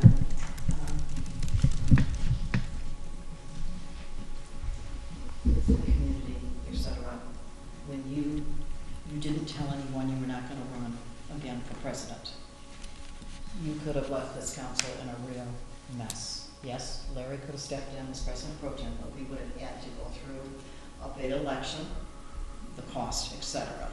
So, for that reason, I have a little issue with them. So you didn't ask me any of that information, those are all assumptions? You have no idea who I did and didn't talk to and when I made a decision? You didn't talk to Ryan or any of us. I did talk to Ryan multiple times, we've been talking for months and months. So, Well, that's not. I made that decision based on the fact that I knew that it was okay to step down because it's going to be taken care of, because we do have somebody running for president. You do, yes. So I have the availability to step down because I will be moving out of the area. So those are perfectly responsible decisions that were made, perfectly But responsible order. When the election was, you didn't know someone else was running. Yes, I did. That's all. Again, those are assumptions made without talking to me, and that's very unfair and very unprofessional. But I appreciate your personal opinion. Anybody else have questions or comments at this time? I don't know, but I will support the fact that you didn't know Ken was running. I know that. Anybody else have questions or comments at And this so that time? was a comment. And also I will say this September Fest, I don't know where this came from, but telling this council that we were not allowed to do anything until we were invited from Brandon Park and Rec, when we have worked with them for 20-some years, helping with the September Fest with a portion of it, and it's understood, and I talked with Fred about it, and he was just as shocked as we were, but I don't understand that miscommunication of saying that we could not do anything until we were invited by Parks and Rec. Again, I really look forward to not having that kind of miscommunication, and it really worries me about what will happen with DDA. And that's my comment. Again, that's a personal opinion. There was no miscommunication. We Oh, yes, do not yes. assume a position without being requested. Just because Parks and Rec has asked us to do something before, doesn't mean they did or didn't ask us this year. certainly It is didn't not ask us overstepping our Tanya, and this spaces is where you dig yourself in a by being hole. requested to be involved. You Every did- year, they request Okay. us. Well, you were there Then the then. manager every year puts out a request. Who's Okay. interested, please step up, as Right. was done this year. Right, Then it is because- appropriate for us to step up. Because you asked him to at the last minute. Fred from Brandon Rec never invited, never called and said, hey, I have to invite you. Every year it is done that way. It wasn't. It is. Every year it is And it done isn't. that way. Fred requested, then we are requested to do it. We Well, I don't spoke with overstep our Fred, boundaries on and the he township. doesn't remember it the same way you do. And you know what? You asked for comments. I'm giving my comment. I'm not asking for a rebuttal. I'm not asking you to try and defend yourself. I'm not trying to defend I myself. put a I'm comment on giving the facts record. versus opinions. It's important that people The understand. fact is, we don't And overstep don't ourselves interrupt on the me, township. please. You asked for my comment. I didn't ask for comments, I asked for questions in regards to the She asked DDA. any questions or comments. So there, it's on the record. It's important that our constituents know why we have to vote the way we do. It's important to me. Any other questions or comments? I have a comment. I'm very pleased, Tanya, that you're going to stay with the DDA. I think you're a tremendous asset in that area for the community. Just don't try to move out of state or anything, okay? I fully support you on that. Thank you. Anyone else? Questions or comments? I'll make a comment. I will say that I know that there have been tensions on council at times, but, you know, anybody who's dedicated to this community and willing to serve on our boards and stuff, you know, we need good people to be on there, so I definitely appreciate your willingness to continue with the DDA, and I can see the DDA has confidence in you, so just want to say that. Thank you.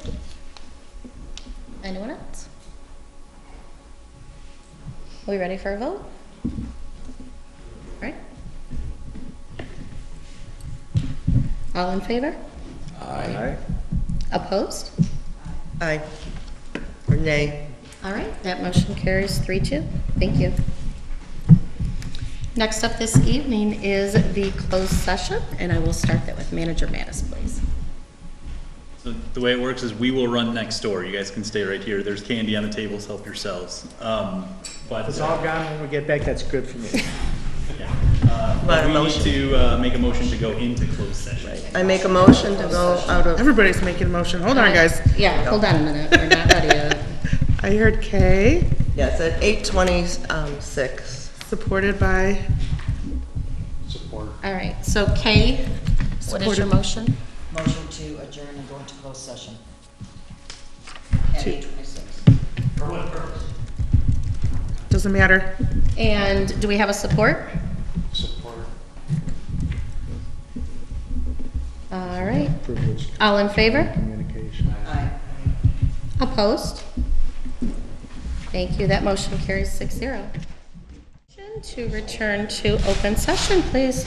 I make a motion to return to open session at 8:38 PM. Support. Shoot, where am I at? 8 what? 8:38. Thank you.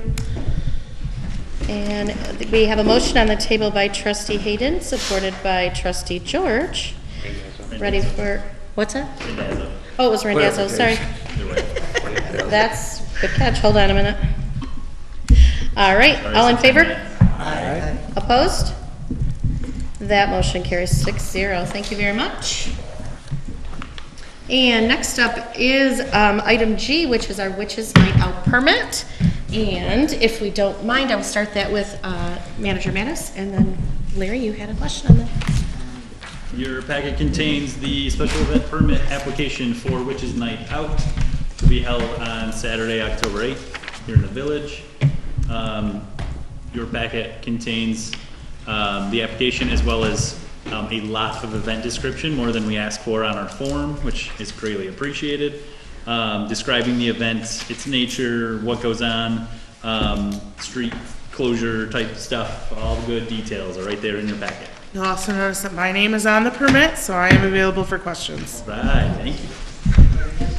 And my question was, because in the description says this is similar closures to Septemberfest, but as we know, in Septemberfest, Cedar Street and Davis Alley are both open. We do have residents in the town and on Cedar Street that will be impacted. I see that there's something about controlling some of the exit. I just have some concerns about whether we're going to have any issues with residents trying to get in and out from their homes, whether they're in the village or on Cedar Street during this event. And I want to make sure that we have a good contingency and plan on how to address it, and also that the residents are well informed, because that was something that they had very short notice for the Septemberfest, and we did have some residents that were rather upset with their inability to get in and out, you know, directly in and out from their residences within the village during Septemberfest. So I want to make sure we have that covered and don't have those same issues for Witches Night Out. It does say local access would be regulated by CERT.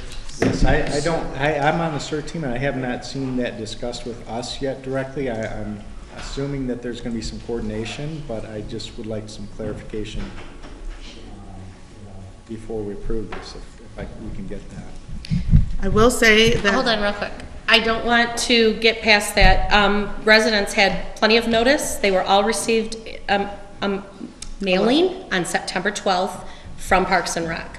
I don't want Parks and Rec to be thrown under the bus because they're not here to represent themselves, but they notified all of the people in the entire village area that was affected by it. So I just want to clarify that one, and then I'll send Witches Night over to you, please.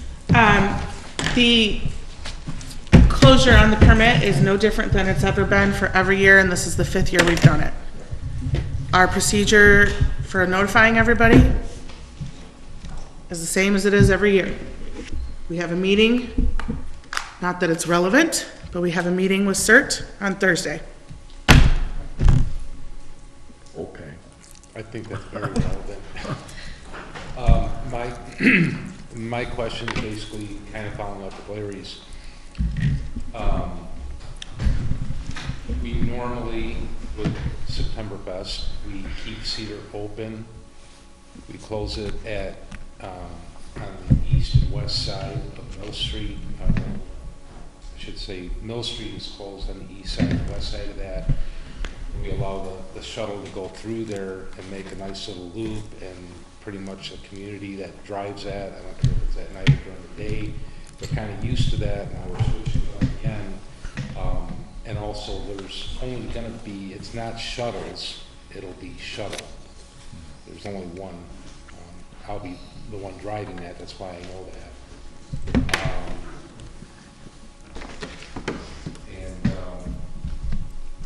The other thing here, and I'm gonna, you know, we talked with our last special permit that we had to get clarification on. This right here, the Witches Night Out, but then you have this other thing about the creep show. And it's not actually listed on the special event permit, it's listed on the sheet here. Which is part of the permit. I get it, but the date on the special permit is only for the 8th. It's not for the 6th through the 9th. There's gotta be consistency. If you need the 6th, 7th, and 8th, well, I'm sorry, 6th through the 9th, that should be on the special permit. So, I mean, if we're making everybody else, you know, yeah, we're gonna nitpick these things. I think the lack of questions on our form shouldn't impact this application. I think it just, it says 10-8. Lost my goodness. Change from 10-6 to 10-8, you know, For why? because you're requesting it on your no there. No, I'm not, we are not requesting Thursday. anything on October 6th, Thursday. For event setup. Closure of Crossman Park. Tony, the form sucks. And it doesn't ask that in the form. It really needs to, and it doesn't. I think if it did, we'd be able to make that clarification without, you bring up a good point, but the form sucks. But, yeah, again, getting back to the route, the driving route, I've always been one for a consistent path. Okay, well, not every event is the same, and Witches Night Out is not Septemberfest. I get that. Septemberfest. No. So we don't request the same thing that Septemberfest does. We're not the same committee, we're not the same people, we're not the same I know event. that. So, I don't appreciate it. I understand. I'm not talking down to you, I'm simply saying that you can't expect every event that there is to have the same road closure. Well, that's, what do you have going on? I'm just curious. So what I go back to, the police and the fire, who are our safety authorities, have approved this permit.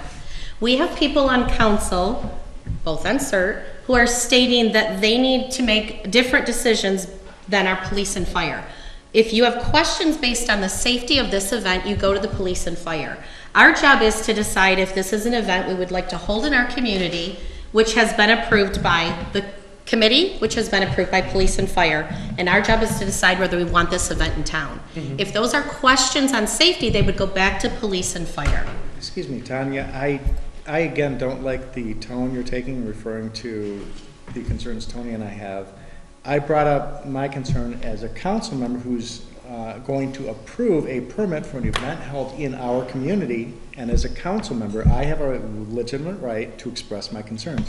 As a CERT member, I witnessed certain things that happened during Septemberfest that I'm trying to raise some concerns so that I can make sure that hopefully the event organizers will take those in consideration and try to ensure that those types of issues that we had at that event don't happen for this one, because I want to respect our residents who are in the community for these events. I also am highly in favor of the events, and I want to see them happen. I just want to make sure that these things are discussed and addressed up front, and we can all come to a collaborative effort to make it a successful event. So those issues would I be will addressed to also police and say- fire before this evening. CERT is operating under the direction of police and fire. We don't make the decisions, but I'm, as a council member, raising that topic, and I'm glad to hear that she said they are meeting with CERT on Thursday. Hopefully, everything will be clear and straightforward by then, and we'll get good communication out to the CERT team for exactly what needs to be done to make this a successful event. Now that I've heard that they are having a coordination meeting, that definitely reassures me. I would also say that regarding your statement that the letters went out on the 12th, I did not receive mine until midway through just the week before. So it was only about 2 or 3 days before Septemberfest that my letter actually came. And in talking to Fred, I mentioned that. He said something about the letters did not actually go out until late in the week, not on the 12th. So I'm not sure exactly what the truth is to exactly when the letters get in the mail. I'm just going by my experience of only getting the letter a few days before the event, okay? So I just want to clarify those points. As I said, I'm in favor of this event. I'm in favor of it. I just want to make sure our residents don't have negative impact based on some experiences I saw. Fair. And real quick, just to follow up, just so Ryan knows, when I was in the office today, there's a big stack of envelopes that are returned from the post office. I mean, it's a big stack from, for the village. There's over 500 addresses in the village, so I don't think that. No, it's a big a stack. stack of envelopes that got returned, so just saying they're, you know, that's the. If you I can don't show know. me where Parks and Rec is on the Witches Night Out form, This- I think we should continue discussing it, but I think it is irrelevant to this conversation. Okay. Agreed, let's go. But is the Carnival Creep Show a separate event from Witches Night Out? No.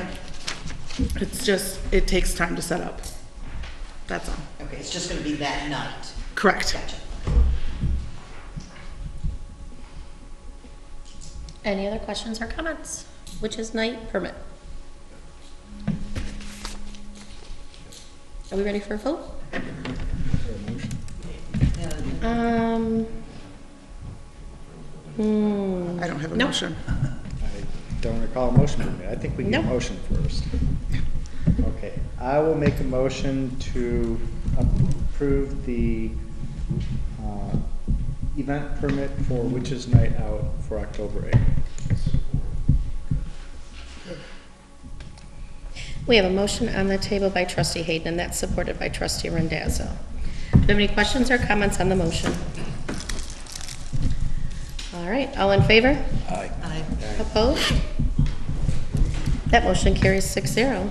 Thank you. Next up is the village manager's report, and I will send that over to Manager Mattis, please. Trying to get us out of here by 9 still. I think we can do it. You ready? All right, Veterans Resource Fair coming up. Stay tuned, there's more. We like to put them in your packet every time. Any questions on this one on November 3rd? No, I'm just, they really do a good job of keep informing everybody. They about do, that. yes, we're happy to help with that effort.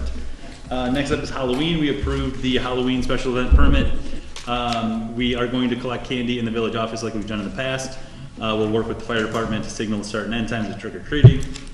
DPW staff is excited to build a bonfire, and I'm working on donuts already this year because it was a pain in the butt last year.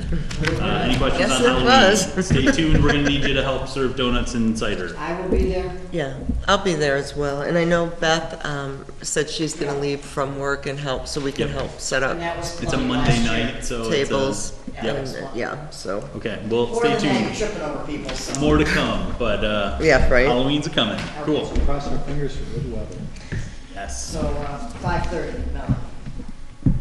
Next is marijuana ordinance update. Nothing in your packet at this time. Jenna, our village clerk, has been working furiously on our application packet. It'll be posted soon. I've also been talking with Kieft Engineering, I would just say regularly. It's weekly or more frequently, usually more frequently, about our survey to identify parcels on which our retail establishments can be.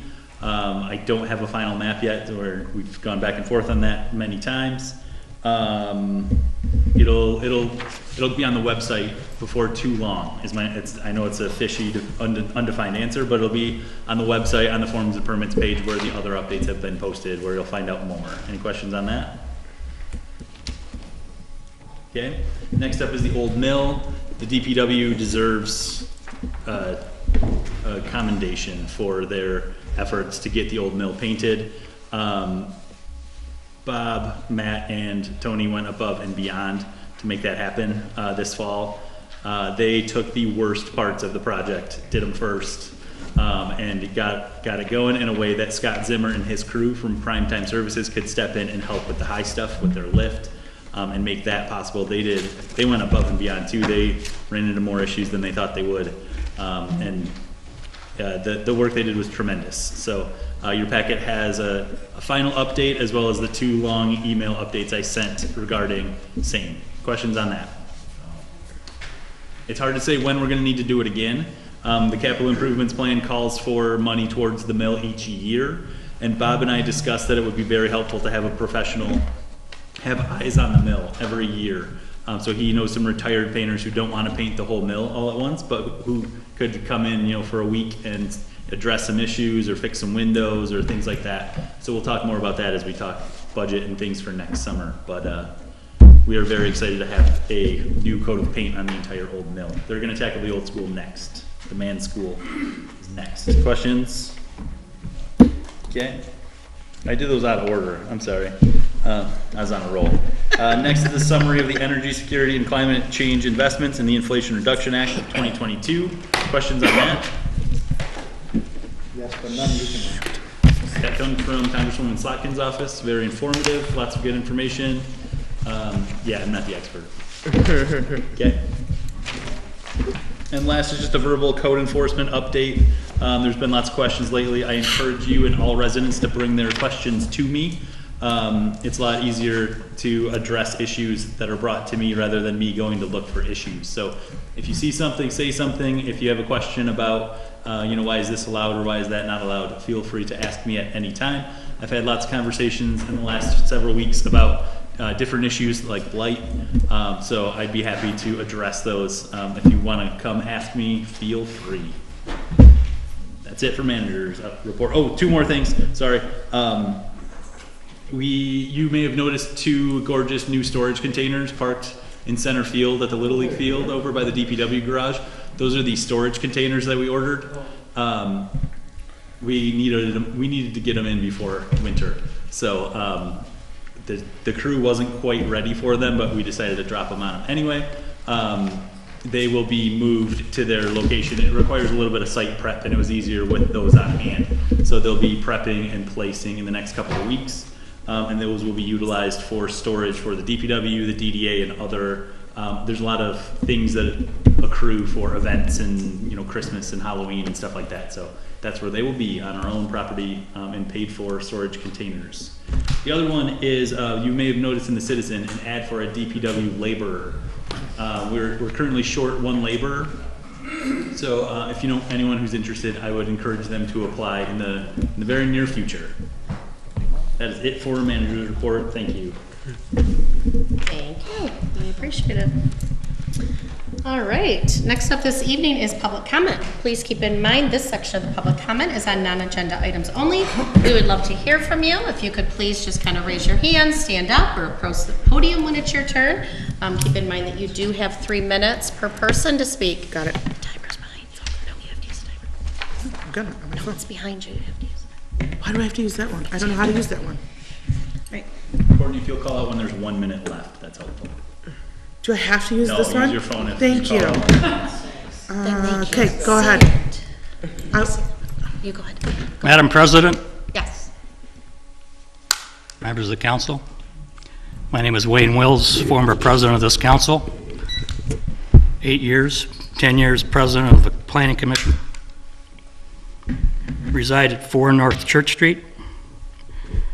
Just a comment, a question number one. I'd like to know the current status of the trail development program process. I don't need an answer right away, but the public needs to know. Speaking about the September Fest, just going backwards a little bit, we have an enforcement issue. We have things that I think the CERT is doing okay, but they need to improve. In front of my house, at the corner of Mill and Church, the road was almost blocked entirely. There was only one lane of traffic. I'm surprised Melanie could even get through. And that's not tolerable, and that's not safe. So, you know, CERT may be doing okay. They may have prior arrangements, but it's not being enforced. Okay? So that was comment number one. We have an inconsistent issue with enforcement of a lot of our ordinances. I'm not going to go on down the rabbit hole on anyone in particular, because I have talked with the village manager about a couple of them. But the issue is inconsistency. From year to year, going back 30 or 40 years, we have changing of staff people, we have changing of council members, we have changing of our enforcement officers. Some of them are planned, some of them are unplanned. We had an enforcement officer who died this spring, which we can't help, obviously. But we need, and I talked with Manager Mattis about this morning, we need to have written protocol. We have been woefully lacking in that from a standpoint of consistency and paper trails, because what's happening is that people move and they forget, and there are contractors especially who know how to work the system, and they play the game. We as a council and we as members of this community have paid tens of thousands of dollars in legal fees because of inconsistent application and enforcement of our own ordinances. So when we say we want consistency, changing of the guard, I think the community deserves that. Thank you. Thank you. Two answers to your question. September Fest, that could be sent to the township. The information that you have, any feedback, they would love to hear from you. And the Trails Committee, all of that meeting minutes will be found on Documents on Demand to date, but I'm sure that you could send Ryan a quick email and he could send that out to you. But also, the information is on the website, so when the meetings are, and the public can be invited, and once you attend a meeting, you're added to the email list, and every time that something goes on, the information is given to you when the next thing is, or what it's going to entail. So we encourage everybody who would like to be involved to please contact us and be a part of that. We would love to hear you. But you're saying that's not happening. You're on the committee. Haven't heard anything. All right, and thank you for all of the information that you shared and have gathered that up in notes. Anyone else? We have on items that are not on the agenda, we'd love to hear you. You can stand, you can come to the podium, whatever you'd like to do. Okay, hi. My name's Alexa, and I wanted to speak on the fact of the Montessori school that the gentleman spoke upon earlier in regards to the park. Just wanted to give you my opinion on it. In regards to the Bass Community Park, it should definitely be defined as a park per the ordinance. It's an area of land for enjoyment and for recreation and for rest, and there's very clearly stated that there's benches, there's basketball courts, there's field spaces. So I just want you guys to kind of take that into consideration, that this is an area for enjoyment for the community. The sign itself says, you know, it refers to community access. It's Bass Community Park. And I just wanted to kind of comment on that before you guys close your session. So thank you for your time. Thank you. What is your last name? Venetia. Oh, boy. It's VENEZIA. Thank you. Thank you. Thank you very much. And you're talking about that playground area in behind what used to be the school park. Correct. Thank you. Anyone else? Questions or comments on non-agenda items at this time?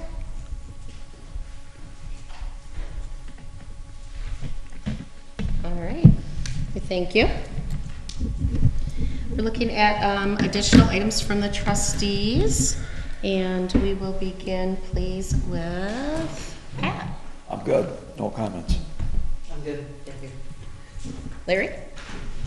Yes. First of all, I do want to, I know this was mentioned earlier, but I do want to really commend the DPW. They did a fantastic job during September Fest with helping get all the barricades in place and set up and taking them down afterwards.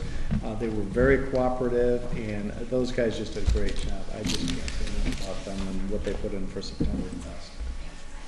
I also want to commend them for how nice the old mill looked. Everything was so nice. I wanted to take pictures because that mill looked so good for September Fest, and I'm so glad they were able to get that done in time. Regarding, just to address a couple points that were raised during the public comment, regarding the CERT team, we cannot do enforcement by law. Only the sheriff's department can enforce traffic regulations and ordinances.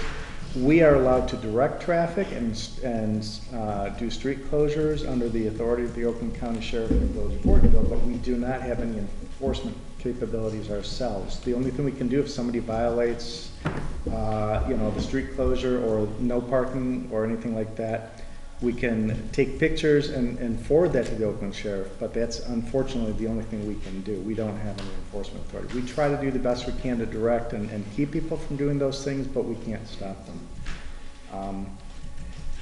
We do try to do the best we can, though. Another thing is, it was mentioned that about whether that one particular place is a park or not. I was on council years ago in the 90s when that playground behind what used to be the school there was first established. The village did provide in-kind services at that time, and it was designated as a community park. I'm sure if we research back through the old council minutes and stuff from the early 90s, we will find somewhere, and I might even have hard copies at home or something, where that was established as a community park and in-kind services were used for that. I actually voted against that because I didn't think it made sense to have a community park on a school property, because that means any member of the community could be there during school hours. So I wasn't thrilled about that, but it was designated as a community park. So I just want to clarify that. In my view, based upon the past history that I'm aware of, I'm pretty positive that should still be considered a park. Regarding the language in the ordinance, as we all know, that was passed as a ballot proposal, so the village had zero input on that, and I even had concerns about the lack of definitions within the ordinance that we were forced to accept. And the ordinance itself states that we cannot make any changes to it in 3 years, so we cannot even remedy any of the concerns or issues that are brought to our attention, unfortunately. Basically, our hands are tied based upon the language that was adopted. And that's, I just want to give those points out to address some of the public comments that I heard tonight, and based upon knowledge of past history that I have. So, thank you everybody for your comments and input, appreciate that. And again, can't say enough about our DPW crew, they're doing a great job. And that's it. Thank you very much. All right, Melanie, please. The same as Larry, I just wanted to make a comment about DPW and thank them very much. September Fest was great. I was down here with the grandkids, and I wanted to thank Fred Waybrand. I know this was bittersweet for him. It's his last September Fest, and he's done wonders for the park and Brandon Rec and the park out on Oakwood, and I appreciate everything he's done. And another success, even with the the rain, it was still a great time. Best magician show ever. I know you caught that too. That was very funny. And then also I just had that I would volunteer for Halloween. And that is it. Thank you. Thank you. Tony, please. Okay, so on behalf of the Edna Burton Center, Senior Center, we're missing a plastic sign. It's a triangular sign.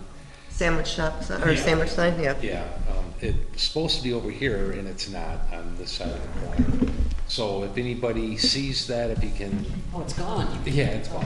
I picked up 5, there was 6 out there. Missing. But if anybody knows the whereabouts, if you can call the center and let me know, and then myself or Linda can come get it.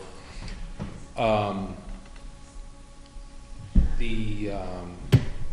just want to kind of tack on with what Wayne said, because he used a word I used earlier, and it's consistency. We need to get things consistent. I was at September Fest on Saturday and Sunday. The DJing for the movie Here, which was our last movie, we are going to do a Christmas one. I'll get more information on that. The other concern that was brought up, because it has to do with payment, is something to do with Witches Night Out and wine tasting. And the transaction amount says 90, but we have not gotten tickets yet. So if somebody can let me know about the tickets for this wine tasting thing. What do you mean? Tickets for it? The Question as a council member? It's a tickets, transaction amount of $90 for a wine tasting or whatever is going on with this. Whose transaction is it? From where? Well, it would be from mine. Pardon? Mine. Oh, okay.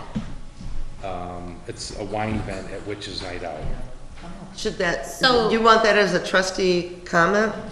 Well, I'm just bringing it up because it was brought up by,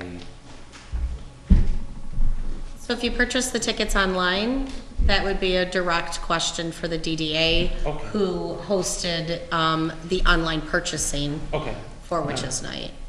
So you could contact Matt, and Matt will direct you to the proper place for that. Thank you. And if I didn't say it before, Bob, and I think, is it Matt? Ryan? Matt? I seen them out there Saturday and Sunday and did a great job, and Bob was able to help me with something as well personally, so that was great. And that's all I got. Excellent. Thank you. Again, echo everybody's comments on how wonderful DPW has been before, during, and after Septemberfest. They're always available to grab emergency items at any time. Thank you to everybody who made Septemberfest possible. Thursday, Friday, Saturday, Sunday, every day before and every day after, setting up, cleaning up. When you see the same people at 7 in the morning that you see at midnight, it says a lot about our community. And when we're all down there all day long in the pouring rain and the freezing cold, it says a lot about our community. So thank you to everybody. You don't go unnoticed, and I won't mention names because there's about 5 million. If you do have any suggestions from Septemberfest, you are more than welcome to get with Fred and Tony. Fred will be retiring in August, but he will still be around for Septemberfest and still be a part of that, and I know he's excited to do that. We had a request for November being Epilepsy Month and painting the town in purple, not literally painting. And so that was a request that was made. If anybody has any concerns about that, please funnel, or questions about that, please funnel them to the office. Ryan is not responsible, the village is not responsible, we are not responsible, but it's something that a community member would love to do in our community. We've done it before for other events, and I just wanted to bring it to you so you knew if you wanted to be involved, if you wanted to, have ideas, anything like that. Go ahead and funnel them over. Ryan will be sending out an email as it gets closer with contact information, but I did want to mention it. So and the public knows. Get involved, be a part of it. I think that's it. Am I missing anything? I think good. Yes, Kay, please. Second, Tony's, is this gonna be a strolling line thing, or is it gonna be in each establishment? The license is specifically here, only in this building. It is a DDA run. thing. Thanks. And it is for We do not have a social district at this point. Not to say that we could or couldn't, but alcohol is not allowed out of any establishment unless it is a completely closed to-go container, which became legal during COVID, which has kind of presented some challenges for us, but it is not legal unless your container is closed, like your straw's not in it, you're not drinking as you walk in, yeah. So, and no, it's no outside public brought in either. But again, a social district can be entertained, which could prevent or create problems.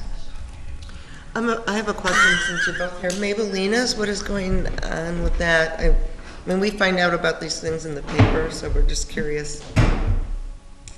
Going on as in, Since they're retiring, what's going on with the They closed. building? Is there business coming in? It's up for sale. That's all we know. All right. A lot of people are sad It is, that hurts. about going through. Yeah. she is gonna enjoy her time off, for sure.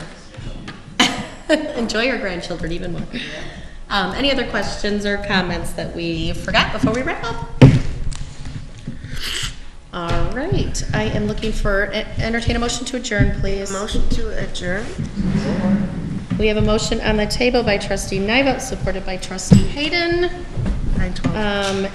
And, ready for a vote, please. All in favor? Aye. Opposed? Thank you, motion carries. It is 9:12. Thank you, we adjourn.